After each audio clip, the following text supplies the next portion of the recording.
John Fedro with mobilehomeinvesting.net. Thank you for watching. I want to fit a lot of information into this short video. I hope it's going to be a short video. We'll see. So I want to fit a lot of information in here, and I want to start off by telling you that as an active mobile home investor, we have a natural advantage in the marketplace. And what I mean by that is mobile home financing is difficult. It's tough for most buyers to go into a bank to get a loan on a used mobile home. Whether it's a mobile home in a park, mobile home on land, it's difficult for most buyers to do that. For them to qualify, for the home to qualify, which means that buyers need to have cash. And buyers that have cash are, in most areas, few and far between. There are definitely cash buyers out there, but the ones that have $5,000, $10,000, $50,000, there's not that many of them. So financing is difficult. The cash buyers, which means buyers need cash, which a lot of buyers don't have the capital that they need to purchase a used mobile home. And there's not a lot of us investors doing this that are purchasing mobile homes. And if there are sub-niches that we'll talk about a little bit later in this video. So I hope that really makes sense, the fact that we do have this sort of natural advantage, and most people around the country, not just mobile home owners, a lot of them are paycheck to paycheck. Which means that when we have to sell, some of us have to sell pretty quickly. So it's in that sort of thought that I want to talk about in your local market while you're investing in mobile homes. Who are you going to see out there that's actively buying mobile homes? Because if you're buying mobile homes, who else is out there buying mobile homes? And are they any sort of threat to you? And I really don't want to use the word threat or competition, because there's plenty of mobile homes out there, and this is sort of a conveyor belt business where there's always more people sort of getting into trouble and not knowing how to sell and not taking care of their properties and then not paying their bills. And so anyway, it's just that will kind of, I don't want to say competition, but I do want to show you who else is out there and that you will see, because I don't want you being surprised by anyone else out there that's buying mobile homes. I want you to know who they are, and then where do they fall on the spectrum of, can they help me? Can I help them? What should we do? So with all of that said, I'm going to try to make this as clear as possible. The first one, we will go from sort of the lowest realistic kind of threat to more of, okay, these folks are buying mobile homes, so you probably will see that. And it's not a good or bad thing, it's just what it is. And remember, I started this video by saying we do have a natural advantage in most markets. So the first thing I want to talk about is real estate agents. Real estate agents, brokers, mobile home type of retailers that are going to represent a seller. They're going to list their property on maybe some sort of third-party service or an MLS service, or sometimes these real estate agents take an upfront cost or a fee, put a sign in the ground in the yard, and don't do anything else. A lot of mobile home sellers I talk to have not been happy with their real estate agents. Now, some agents are really good. They know what they're talking about.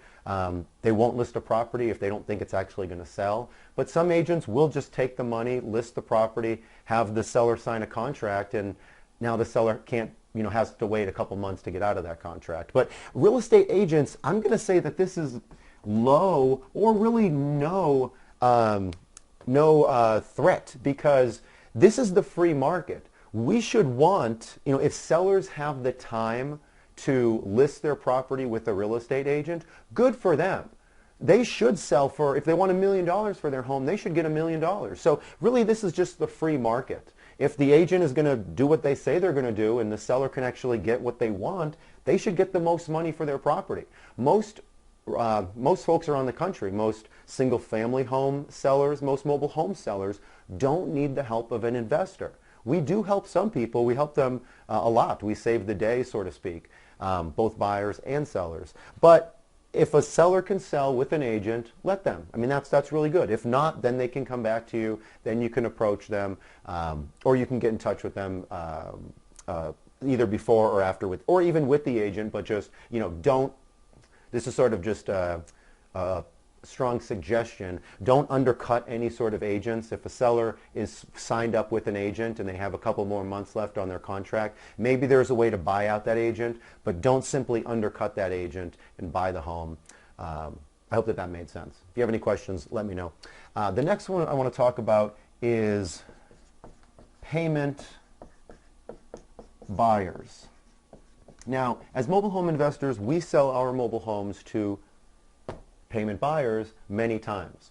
However, when a private seller is selling their mobile home, they usually don't want to sell on payments, and if they would accept selling on payments, they might not want to sell to just a regular buyer. That's essentially them becoming a landlord. And most people have normal jobs. They're medical professionals, or they're construction professionals, or they're some sort of professional and expert in their own field. They're not an expert in selling their homes on payments. So there's not really a lot of sellers that will sell to an end buyer on payments. There are some. And there's also not a lot of buyers that will have the courage and the foresight to just, or the knowledge to even say, hey, Mr. Seller, I would like to give you payments for your mobile home. And here's what I can do, and here's the security, and here's this and that. So they don't maybe know exactly what they're saying. So it doesn't really happen.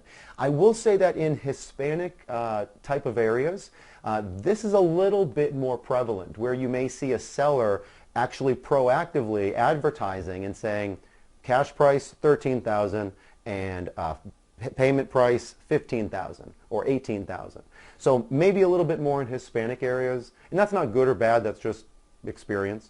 But that's not really this is not any sort of threat. And if a seller can sell to an end buyer and they can get together, good. I mean, they should. The seller's going to get the most amount of money from selling to an end buyer. There's definitely a lot of things to be aware of, because I get emails on a weekly basis from sellers that have been duped either by mobile home parks or by the buyers. Oh, I sold my home to a buyer who was going to give me payments, and then it didn't work out, and now what are my options?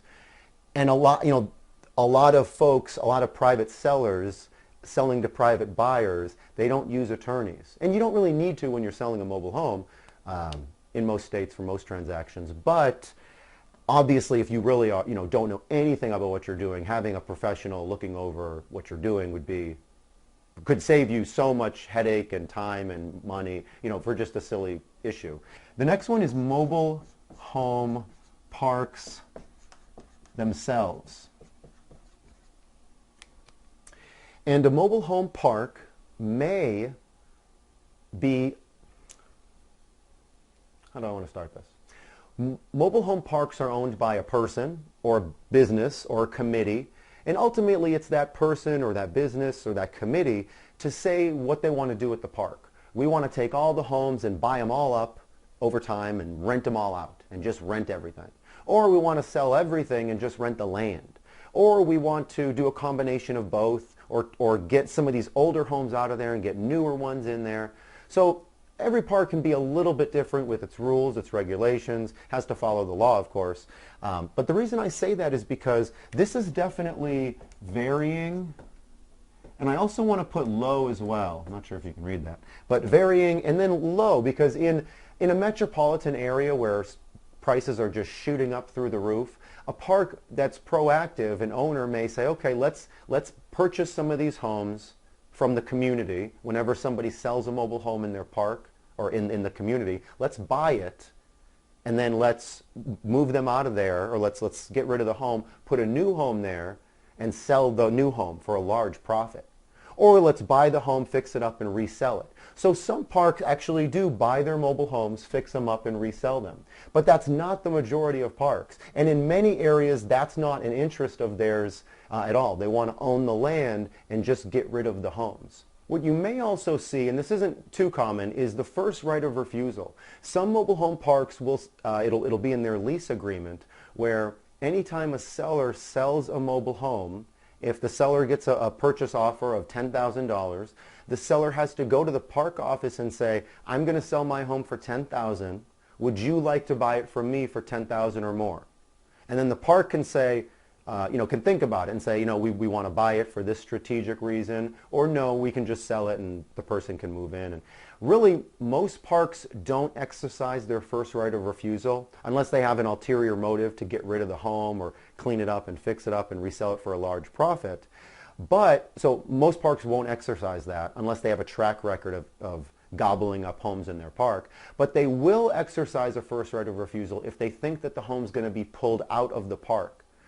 So some buyers, when they buy a mobile home in a used park, they pull them out of there, and if you own a park, you wouldn't want that to happen. So it would be in your best interest as the park to buy that home so that the buyer doesn't buy it and move it out of your park. It's cheaper than getting a new home and moving it into your park. So hope that made sense. Mobile home parks themselves, many of them are super helpful. Dealing with park managers, it's a win-win relationship. Why wouldn't a park manager want somebody helpful that knows what they're doing, that's ethical and honest, pays on time, will move homes in, can move homes out? So when you talk to a manager and you're a normal, straightforward, sincere, ethical person who's very proactive, that's great. If you're talking to managers and you're a bully or a know-it-all or something like that, managers aren't going to want to work with you no matter how much money you have. I hope that made sense. I kind of went off on a tangent at the end. But mobile home parks, low and varying. And the next one is other mobile home investors. And this is varying too. Around the country, typically there's not that many of us. There's not that many active mobile home investors. And if someone is trying to be active, it's really easy to overspend, to overimprove, put the wrong person in, leave a lot of money on the table, and that can leave a bad taste in a lot of investors' mouths. So if someone does try to get into mobile home investing, they may not last for long. And even within the niche of mobile home investing, there's sub-niches. We can purchase real estate-owned property from the bank, HUD properties on land. You can purchase handyman type of properties, properties in senior parks, properties in co-op style parks. There's a couple more that are escaping my mind right now. So other mobile home investors, that can be a good relationship. Talk with other investors. There's probably not many of them around you, if any. And you can actually help one another. Make sure that you don't sell to like the same sketchy type of person or the same sketchy person. Also help one another maybe with connections, with handy people. Buyers. Now the next two are buyers. These are end users, and we have buyers with the bank financing, and then we have buyers with cash. Both of these are varying. I'm just going to put a V right now for varying. Because around the country, again, buyers and sellers connect almost every day around the country in some state and buy or sell a mobile home with cash. It happens. So it definitely is, realistic. But again, it is what it is. Some buyers have money, some don't. During some times of the year, they have more money than other times of the year, depending on the home and what repairs it needs, what the closing costs have to be. All goes into what a buyer can pay for a mobile home. And in most markets, like I said, there's typically more buyers. There's typically more sellers, sorry about that, than there are buyers. At least cash buyers. There's millions of people that want to make payments.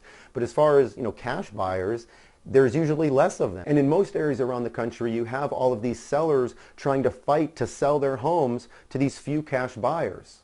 So in most areas around the country, it is, with regards to mobile homes, it is definitely a buyer's type of market. In some areas, very hotspot areas around the country, then it can be a little bit of a seller's market, so you'll have to go a little further out into more rural areas.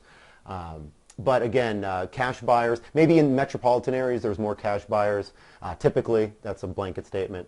And then bank financing. With newer homes, it's easier to get bank qualified. So if you're dealing in 5-star parks, with 1 being the lowest and 5 being the best looking park. If you're investing in 5-star parks and in 5-star homes, within the last 20 years or newer, you might not have an issue selling with bank financing.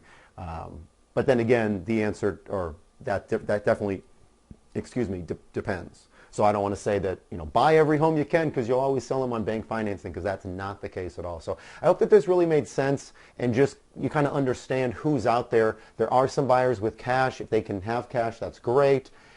There's not that many.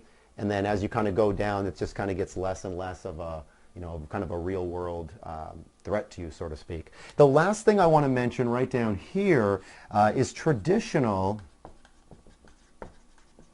real estate investors.